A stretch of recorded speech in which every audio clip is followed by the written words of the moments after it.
In 1997, a small island disappeared in the Pacific, engulfed in what can only be described as a massive weather event.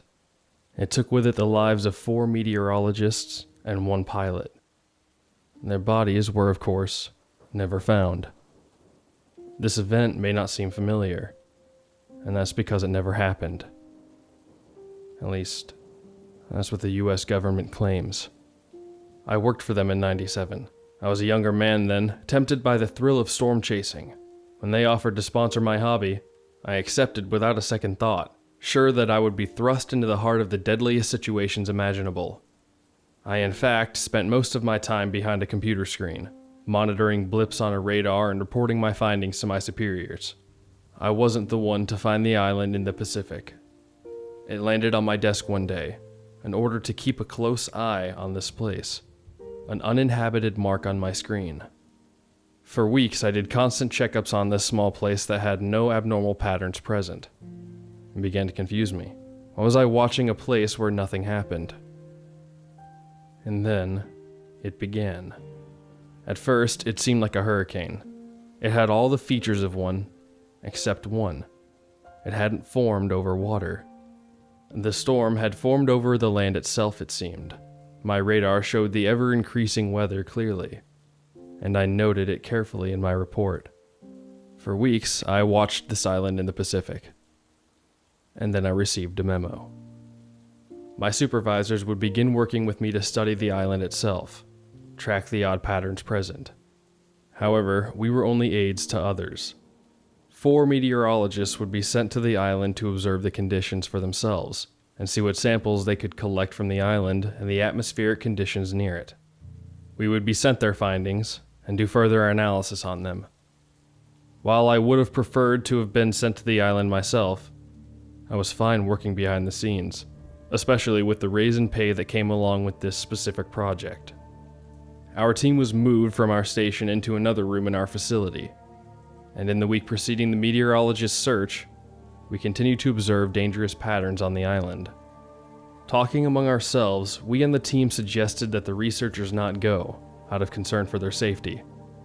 The higher-ups did not agree with us, and told us that the research was of utmost importance, and needed to be conducted. And this news was blunt, and when it was given, it was definite and unwavering. In my boss's eyes, I saw something I was surprised to see. Fear. The meteorologists were taken to the island via a small plane. We on the team were not given anything but identifiers for them so that we could track their findings. No names, just A, B, C, D, and P, the pilot of the plane. The team was kept very unaware of everything going on, even in terms of the research being sent back. The meteorologists were told to use code for what they had found on the island, which we would give to our supervisors. It was strange reading reports of high levels of Klondike in the air and traces of beta in the soil. It was also secretive, so restricted from us. We were middlemen, only there to receive these odd messages. The only actual person we were able to communicate with was the pilot, who could speak to us through the radio installed in his plane. This was hardly ever used. The researchers' first week on the island was normal, excluding the code used. They relayed information back to us at a normal rate based on their findings. Everything seemed to run very smoothly. We monitored the weather they described on our screens. Pouring rain, high winds, hail. It was the second week where the real abnormalities began. The meteorologists stopped sending us reports, and we tried every possible way to contact them. Only silence came from their end.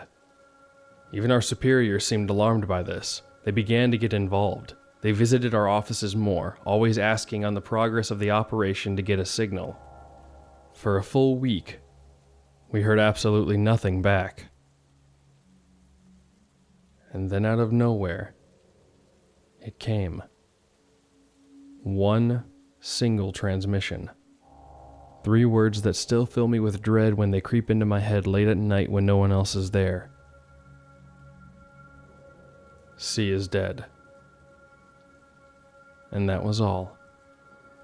Immediately, our small communications room was filled with people of a high rank. Not only my superiors, but my boss's boss. They scrutinized those 3 words, searching for a story that wasn't written. We on the weather team stayed back and watched the chaos unfold in front of us, the men scrambling to find an answer. Then the second message came through. We'll continue mission as planned. It was so cold. Like the island, it was distant, isolated. We couldn't feel what was there in the words. If we could, I'm not sure we would have felt any better. But what could we do? We waited for the higher-ups to leave and continued our work without talking to each other. We kept quiet and to ourselves, mulling over the strange horror that had taken our team by surprise. I doubt we could have told each other what we were feeling that day even if we tried. The next day, I didn't want to come to work. I felt drained, out of place. I was being taken for a ride that I didn't want to go on, kidnapped and held hostage by the circumstances I had put myself in. Apparently, my team must have felt the same way, because only about half of us showed up at all. Strangely, the routine became normal again. The meteorologists began transmitting at a normal rate again, with their strange code made specifically for people that were not us. This went on for another week. Reports came in at a normal rate, and strangely it seemed the event faded from memory.